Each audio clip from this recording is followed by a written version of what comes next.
Hey everyone, welcome back to my July vlog series. I am challenging myself to do a vlog a week in July. This does introduce some complications because I am attempting, I think for the first time, to basically film like multiple vlogs at the same time. I've literally already confused myself about it like 5 times. If you're seeing some incoherent things from me, just, I don't know, keep it moving. We're working on it, okay? So the plan for this vlog is to read 7 books in 7 days. This is, I guess I could say a real challenge. I don't normally do this. I also don't necessarily think this is going to be a challenge for me. My calendar is quite literally empty for the next 7 days. My plan is just to read as much as possible and also probably throw in some movies and maybe a K-drama or two. Basically, I want to be in the AC on my couch. I have a tentative TBR picked out, but I don't think I'm going to tell you the TBR because it will very likely change. The book that we are for sure starting with is The Exquisite Torment of Loving Your Enemy by Bridget Knightley. I had a whole video about this series come out last week, so go check out that vlog if you haven't seen it yet. Because I have a whole video about it, I'm not going to give you a ton of updates on this one today. I have also started listening to an audiobook. I'm listening to Seasons of Glass and Iron by Amal El-Mohtar. This is a short story collection. I think I've listened to 2, maybe 3 already when I've been driving and doing other stuff this morning. And I like them so far. They're very fantasy, magical realism, woman-focused, sapphic, kind of what you would expect out of Amal El-Mohtar, actually. I'm hoping that that will be one of the 7. I think that's all the intro we need. I am going to go start on book number 1.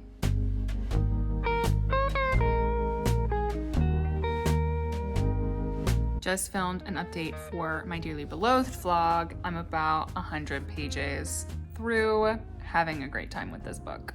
Day 1 of 7, book 1 of 7. Check.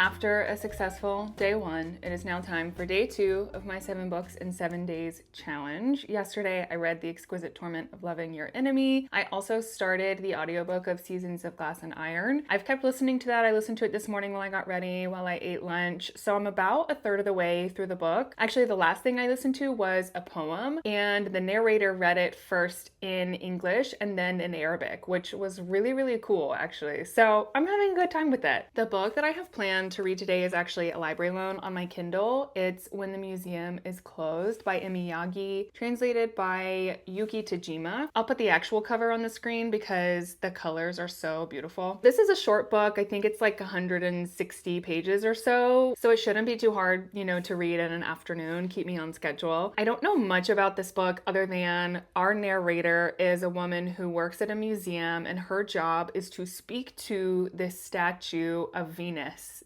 in Latin. And I think maybe they fall in love. I guess maybe this statue speaks back. I don't actually know. We'll find out. This is definitely giving Weird Girl Lit vibes, which I don't read a ton of that, but the museum and the Latin and the statues thing kind of intrigues me. So we're gonna give that a shot. I also was hoping today to start a nonfiction book that I can read as I go through the next week or so. I also want to continue making progress on my physical TBR, even though it's not my main focus this month. So I think today I also want to start On Writing by Stephen King. If I have time after I finish When the Museum is Closed, then I want to get started on this one today too. I finished When the Museum is Closed. This was a weird ass book, y'all. I don't know what to say. Honestly, even the plot synopsis is kind of overstating the point. Nothing really happens in the book. It's definitely a no plot, just vibes situation. This woman talking to the statue of Venus and them falling in love. And honestly, that's kind of just half of it. We see as much of her life outside of the museum, like what do her evenings look like, her relationship with her neighbors, etc., her other part-time job. She's definitely just an outsider, doesn't really have any connections with people. There's this weird thing about her like wearing a raincoat all the time, but it's not actually a raincoat, it's a metaphorical raincoat, question mark. Pretty much everything in this book obviously is meant to be kind of a symbol or a metaphor. I would say that loneliness is the overarching theme of the book, and how people who are alone and don't really have anybody, how they can come back to life when they find meaningful companionship. I did like that theme, and I thought that the book explored it well. But in general, I just didn't like the book. I'm glad it was really short. I'm not sure I would have kept reading if I'd known I had to read 300 pages of it as opposed to like 150. I think a good comp for this book would be Convenience Store Woman, another translated from Japanese fiction about an unusual woman and has a bit of a detached writing style. I pick up a book of this sort every once in a while just to give it a try and see if it might be for me. I never really end up loving it that much, so I'm thinking maybe this is just not my genre, but that's okay. I gave it a try, and with that we are 2 for 2, so we've got second day 2 out of 7 books checked off. I had mentioned that I was thinking of starting On Writing by Stephen King today. I'm not going to start it right now. I might later, but I kind of want a little bit of a break from reading at this point. I'll check back in with you tomorrow when I decide what I'm going to read for day 3.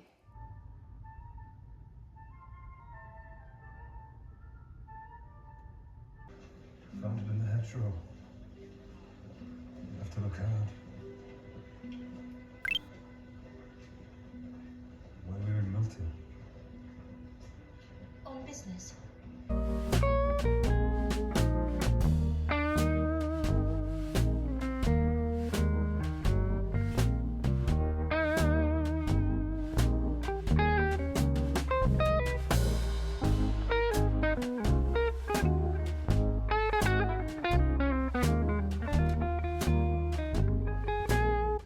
No, I'm sorry.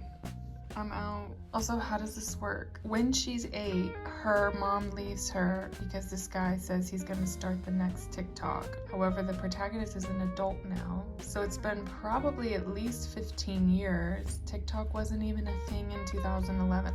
What is happening? It is day 3. I've already had a very full morning. Made progress in one book. DNF'd another book, decided to start a puzzle. This is a cute puzzle. Anyway, so let me update you. I went for a walk this morning and did a bunch of cleaning and kept listening to Seasons of Glass and Iron. There was a story that I listened to this morning that's probably one of my favorite so far. It was just a story about a girl away from home who makes friends with an owl.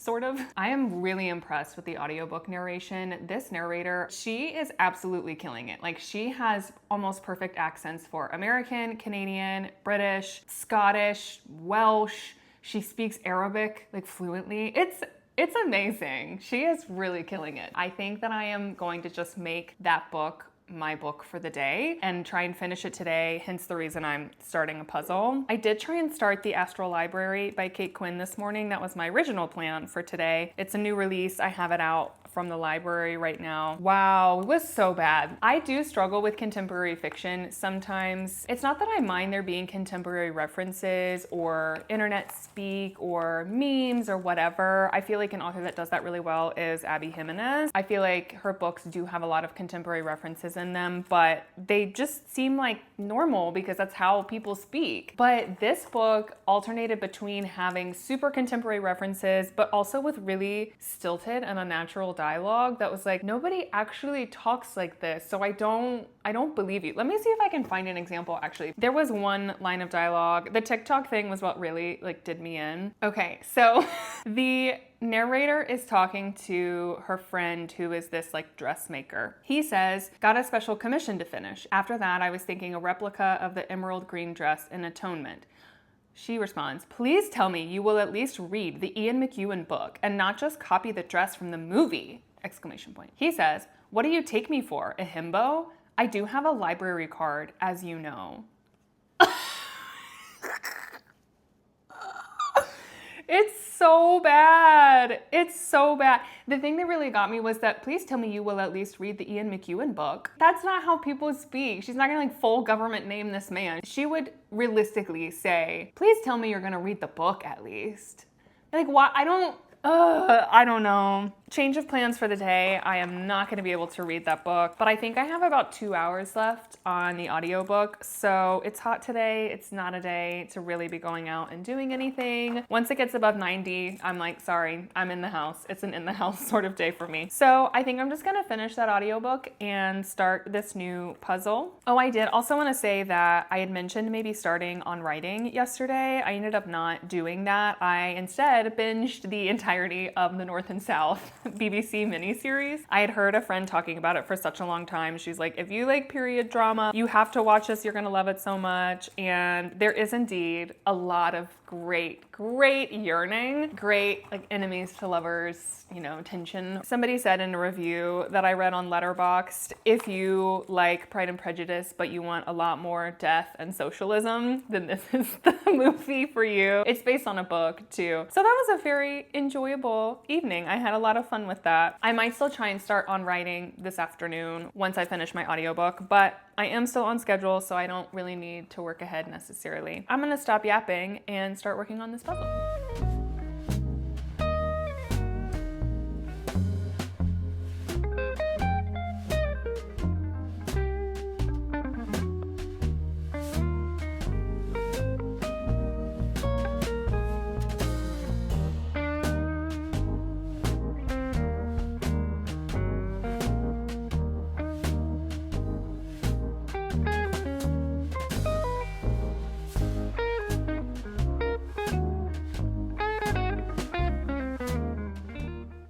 Book 3 is done. I locked in on this puzzle as I tend to do and finished Seasons of Glass and Iron. I ended up really liking it. I felt like I liked it more and more as I listened. I think overall I would give the collection a 4. There were some that I thought were just fine and then others that really stood out and I'll be thinking about for a while. So I'm really glad that I read it. This was one of my anticipated reads for the year and it definitely lived up to expectation. I actually won this book. I won an advanced listening copy from Macmillan Audio through a giveaway on Storygraph. So thank you to Storygraph and Macmillan for providing me a copy of this book. I really enjoyed it.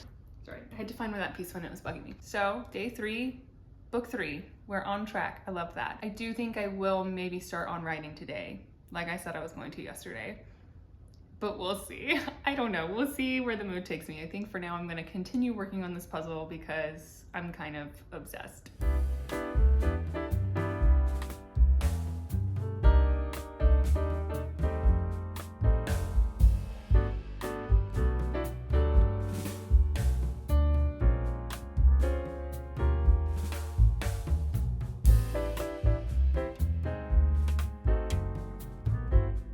Imagine being able to say, as a piece of personal trivia, that you were in a rock band with Stephen King, Barbara Kingsolver, and Amy Tan. That is absolutely crazy lore.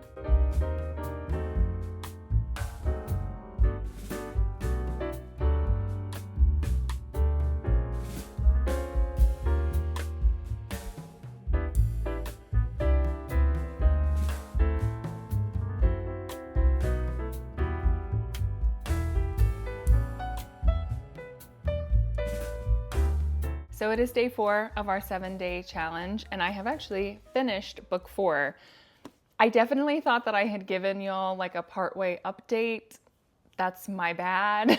I read this book really quickly. It was an easy read. It was interesting. It moved at a good clip. I did end up starting it last night and I finished it this morning. I didn't really have much to say, I guess, until I finished it. This is part memoir, part writing manual, and it is definitely like the perfect blend of those two. Even his writing instructions have something very personal about them. It never feels like teachy or preachy. He gives a lot of supporting examples from literature. He definitely feels that to be a good writer, you have to be a reader, which I would definitely agree. I personally have no desire to be a writer, so I didn't really read this from the perspective of hoping to pick up some good tips. Although people who are interested in writing, I think would find a lot of really helpful information in here. For me, it was just, first of all, it's just interesting and well written, but it also helped me give some context and language to why I like certain books and why maybe others don't land for me. What is it specifically about the writing craft craft that appeals to me in some books and not in others. I feel like this helped me clarify that, especially with regard to things like character development, dialogue, pacing, story, etc. King and I don't necessarily agree, I think, on matters of taste. Like for him, he really dislikes what he would call affected writing.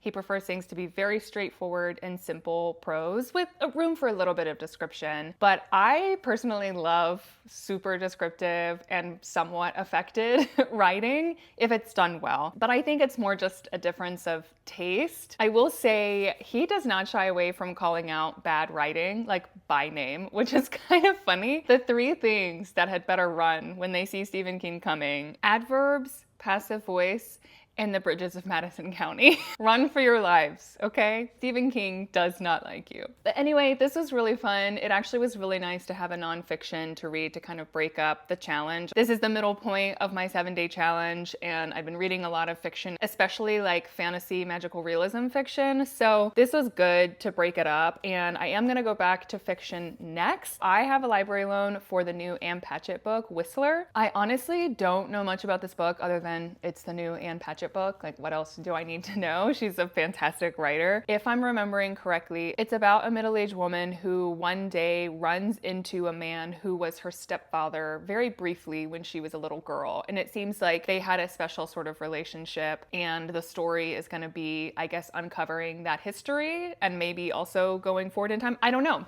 Literally, I know the barest of premises. And again, I don't really need to know. In Ann Patchett, we trust. So on to book 5, which is going to be Whistler by Ann Patchett. Quick check-in from the morning of day 5. I do have plans with people today, won't have a ton of reading time, but I made it through a significant portion of Whistler yesterday. I didn't end up listening to a ton on audio, I just read it on my Kindle, but I could not put it down. This book is so good. I'll give you more of a review when I'm not sitting in a hot car. I actually have a minute until the people I'm supposed to be meeting get here, so I'm just gonna read on my Kindle. This is why we always take our Kindle or a book with us. I'm anticipating actually a 5-star read. Like, if it holds out to the end, I think this is gonna be my first 5-star in several months, which I am so excited about.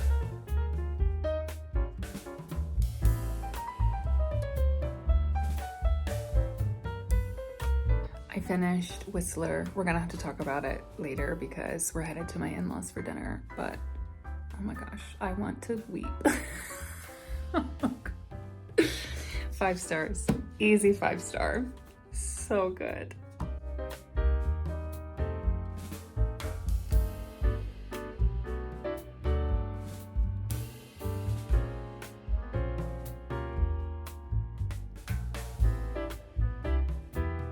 I have got to get better at not just squeezing my updates in when I'm running off between things. We're headed to church in a bit, but I did want to take a few minutes just to update you. Like I said, I did finish Whistler yesterday, so that's day 5, book 5, and I'm still a little torn up about it. This is the sort of book that if I wasn't in the middle of like a read 7 books in 7 days challenge, I would probably take a couple days before I picked up another book because it just really landed and like dug itself into my heart. I don't really want to tell you much else about the plot other than what I already did because that's basically all you need to know. It's very Jane Austen in the way that all that really happens is that people have conversations about things in different locations. Like, I think I heard somebody say that as like a 1-star review about Pride and Prejudice. It's just people visiting each other's houses and talking. And that's kind of what happens in this book, to be honest. There are some flashbacks because we're trying to figure out what happened to break up this family 45 years ago. Ann Patchett has this gift for creating the most real and lovable and empathetic characters. Like, these people just feel real. I felt at parts like I was reading a memoir, and I kept having to remind myself that this was fiction because I thought surely these people exist, and I wanted to go look them up after the book finished to figure out what else happens to them and where they are. I just absolutely fell in love with these characters. And like I said, I feel like that's a real gift of Ann Patchett's. That's been the case in all the books I've ever read from her. So yeah, this was a 5-star read. absolutely loved it. Like I said, I would like to take a little bit of time, but the challenge rolls on. So I did last night pick up something completely different, and I picked up The Silent Appeal by Janice Hallett. This is an ARC coming out in August, I think. Yeah, at the end of August. And thank you so much to Atria Books for sending me an early copy of this book. So I got about 100 pages in last night. These books fly by. I think I've mentioned before, but Janice Hallett writes, let me show you, see if I can do it one-handed, epistolary mysteries. So yes, I've read 100 pages, but most pages on this book are not full of text. There's a lot of white space because it's texts and emails. They go really quickly. They're also just these like crime thriller mysteries. So they're pretty plot driven. You're trying to figure out what's going on. I figured that was a good change of pace from Whistler and like slow literary fiction. Once we get back this afternoon, I should have the rest of the day to just sit and read. I do need to be self-disciplined to actually make myself sit and read this though, because 2 nights ago I did start a new K-drama. It's called Can This Love Be Translated?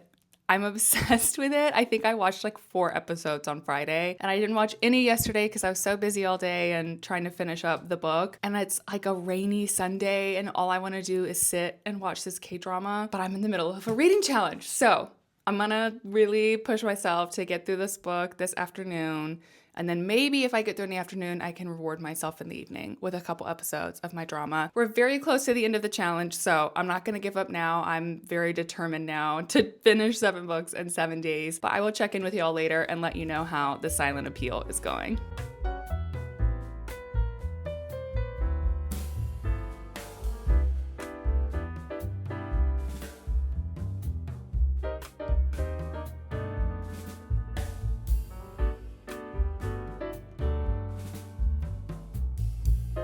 All right, day 6, book 6, done. The Silent Appeal is actually a part of a series. The first book is called The Appeal, and they're set with this amateur theater troupe in England. Everybody in this book is just so unlikable. That's kind of how all of her books are. People just make the craziest decisions, but there's always definitely a twist, and she uses the epistolary to kind of bring in the twist. So like you're reading these messages, for instance, between this person and this person. Oh my gosh, I can't believe they're having this conversation, when it turns out that one of these people is not who we thought it was all along. Like that's just an example, because there's a lot of things that you can not know about people simply just from reading their correspondence. So in that way, it's like everybody's kind of an unreliable narrator. They're best spaced out a little bit because all of her books read very similarly to me. I did read one of her books earlier this year, and so I felt like this one, I was like, man, I feel like I just read this. So my recommendation would be to definitely check out her books. My favorite is The Examiner. And also I would definitely recommend that you read them physically. I think ebook is fine. I enjoy epistolary on audio if it's very basic epistolary, meaning like maybe just 2 people exchanging letters back and forth. Meet Me at the Museum would be an example of a book that I listened to on audio that was epistolary, but I enjoyed because it was just 2 people exchanging letters. So it was really easy to keep track of who was speaking and when. But in this book, especially because there's like text messages and group texts and you've got timestamps, and it just gets really tedious hearing all of those details over and over again, and I find it hard to keep up with. So I would definitely recommend reading this one with your eyeballs. Give Janice Hallett a try if the idea of an epistolary crime novel sounds really interesting to you. And thank you again to Atria for providing me an ARC of this book. Like I said this morning, I was really hoping I could finish this book up in the afternoon so I could enjoy some episodes of my K-drama this evening. I was thinking that I should maybe read ahead for tomorrow, but I honestly feel like I need a break, and I also just really want to watch my show. And then I have one more day and one more book to finish tomorrow. I'm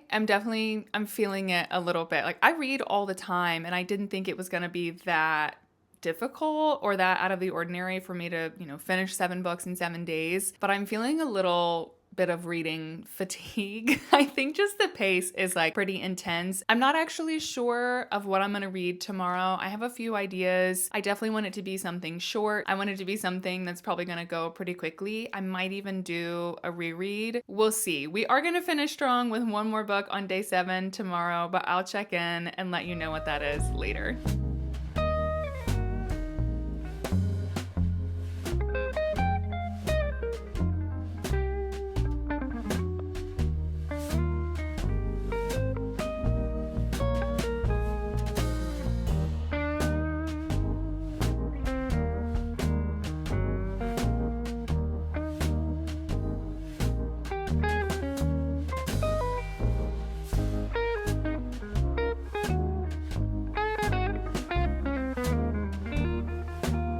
7, book 7, done. It is, I guess, technically day 8. Do not worry, I am not extending the challenge. I just did not feel like talking yesterday. I did not feel like being on camera, but I did finish book 7 of 7 on day 7. I read Accomplice to the Villain. This is book number 3 of the Assistant to the Villain series, and the 4th book is coming out next month. So I wanted to do a reread this month, so I'm prepared. This is like a cozy, funny fantasy romance series. It's really goofy, but it has a lot of really good like yearning and slow burn. The plot, in my opinion, is not the best. I think it's a little weak and a little convoluted, and especially as we've gotten into the 2nd and the 3rd books, I'm like, okay, let's wrap this thing up. I'm not understanding what's going on, and honestly, at this point, I'm just reading for the slow burn, which I will say, I mean, it's slow burning. It's a lot of fun if you like that sort of thing. If you want something lighthearted and goofy and stupid, I recommend. So with that, we have wrapped up the challenge. I cannot lie, this was a lot. I don't know what I expected out of this, but by about day 5, day 6, I was like, I'm tired of this. I'm tired of this, Grandpa. Well, that's too damn bad. You keep on reading. I think I thought, oh, I read every day. This isn't going to be a problem. But I don't like read entire books every day. I'm definitely much more of a have 3 or 4 books going at a time and slowly read a little bit of each one each day type of person. So this was definitely a change of pace for me. And I am definitely craving reading slow again. I want a slow paced book. I want a long book. I want to take my time with it. I am going to pick up East of Eden. Could there be a more typical, chunky, slow-paced book? I'm really looking forward to diving into this one. And this one has an adaptation coming out this fall, which is part of the reason why I'm picking it up, although it also just is on my 26 and 26 list. I put it on there last year before I knew there was a movie coming out. So I'm definitely excited to slow down for a little bit. I'm not sure what that means for next week's vlog because I had originally planned to read like 3 more books before next week, and I just don't think that I have it. But we'll see. We'll make something happen, or we won't. I don't know. This is just a challenge I had set for myself to do a vlog every week in July. It's not the end of the world if I don't. Thank you all for hanging out today. I hope this video was not a million years long, but if it is and you watched to the end, thank you so much. I will see you for our next vlog whenever and whatever that is. Happy reading!